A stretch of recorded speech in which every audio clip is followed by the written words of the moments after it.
Hey buddy, it's good seeing you today and meeting. This is the ukulele. The strings are named as such. This one, closest to our nose, is the G string. G! We want to get used to hearing like a bum bum bum bum, which are our four notes. We're gonna have our G string. The thickest string is gonna be the second one that's closest to your nose. It resides right here. We played this one as our bass string, kinda. It's just in a bunch of different chords that we're going to be playing. The one really big takeaway I want you to hear from this, G, C, and then the next note, E, when it's played open, really do make a chord. A chord is something we call a triad. It's composed of a root note, which is the C. It has a third, in this case a major third, E.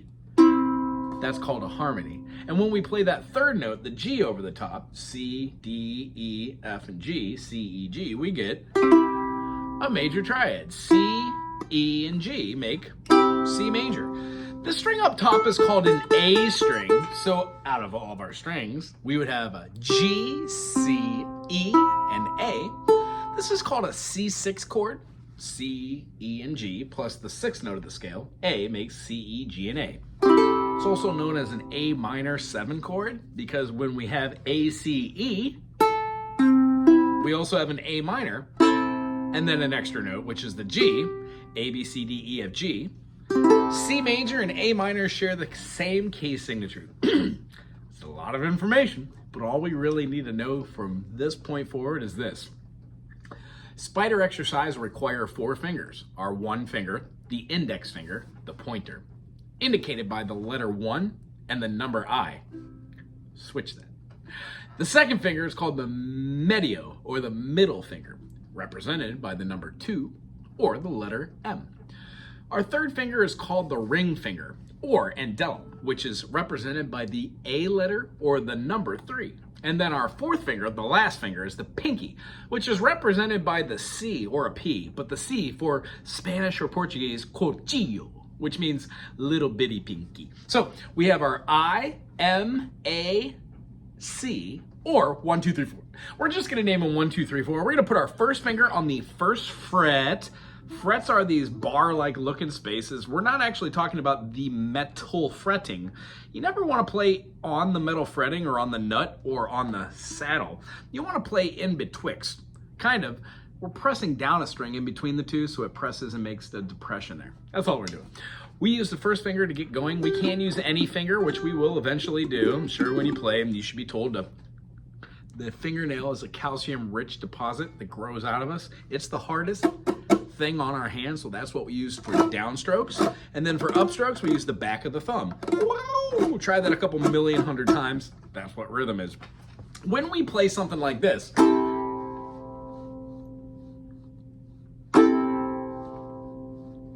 we're exhibiting a whole note. Whole notes are the only note in music notation that does not have a stem.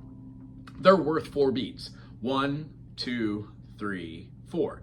So when we break that into 2 beats and 2 beats, which still equals 4, we call them half notes. They play on the 1 and the 3.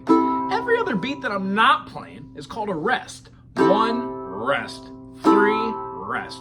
These are exhibiting half notes. So quarter notes are all downstrokes. Eighth notes are down and upstrokes. And then 16th notes is where we're gonna stop here, is down and up, just a little faster. So to repeat, 1, 2, 3, 4. 1, 2, 1, 2, 1, 2, 3, 4. 1 and 2 and 3 and 4 and 1 and 2 and 3 and 4 and 1 and 2 and 3 and 4 and that's as far as we're gonna go. That went up to 16th notes. Whole notes have 4 beats. Half notes have 2 beats. Quarter notes have 1 beat. You can fit 4 quarter notes in a whole note and 2 quarter notes in a half note. And then eighth notes, well, there's 8 of those notes in a whole note. 1, 2, 3, 4. Cool. Well, 16th notes, there's 16 of those notes inside of a whole note. And what happens is you get really used to playing all those different notations and durations. So our secondary explanation for a teeter-totter is pick any chord you know, like the G major or the F major and play it for its notation. Let's take the F major. Downstroke, rest, rest, rest. Downstroke, rest, rest, rest. This exhibits a whole note. What we don't want you to do is to play this, count out the measure, and then try and switch to another chord at the end of the phrasing. You want to do it in the beginning. Switch! So you have all that time to play it, switch, and then go back. The way we train our brain and our neurons to do that is this way.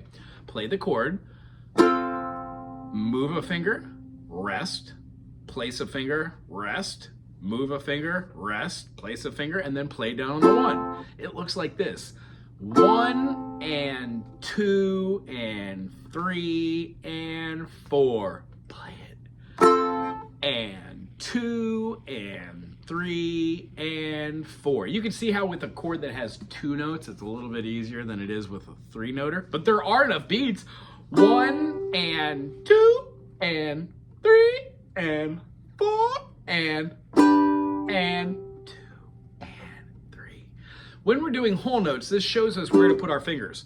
Eventually, they will all start moving in tandem together, in congress together as one functioning group. That's why we do this. You will be able to do it for A major with all 3 fingerings, F major with all 3 fingerings, G major, believe it or not, in all different ways by playing a bunch of different forms. Heck, you can even play it like this. Bar it up and put the finger down for the middle. Doesn't matter how you play, as long as you get the notes out.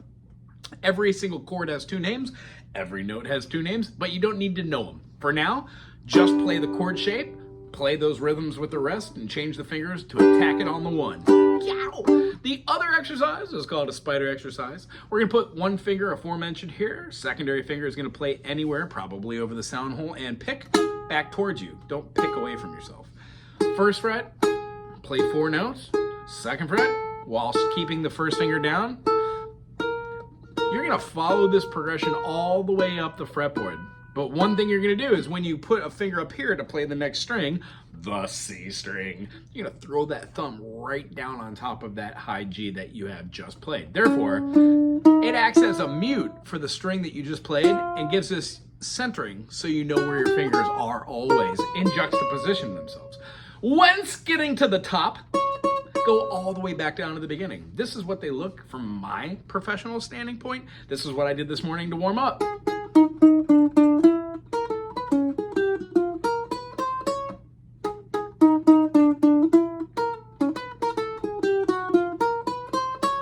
I attacked every single note with different rhythms and I remember them in order because now I can remember probably up to 75 notes in a row by playing the telephone game. The idea is you start slow. Yeah, that's forward. Then maybe backwards. Then maybe 2 notes at a time. Then staggered notes. Backwards. What happens is you develop mechanisms with your brain and your fingers, and then I correlate that with actual music notation and sight reading, and we start playing stuff like...